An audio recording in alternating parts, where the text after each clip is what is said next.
fertig machen. Naja, haben wir wieder einiges geschafft heute. Und ja, was wir hier natürlich auch noch machen können, wäre zum Beispiel dieses Goodfoot Festival of Speed. Kann man auf jeden Fall auch noch machen. Dann was Vision GT ist, weiß ich auch noch nicht.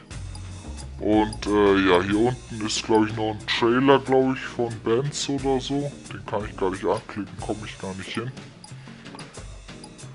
Ja gut,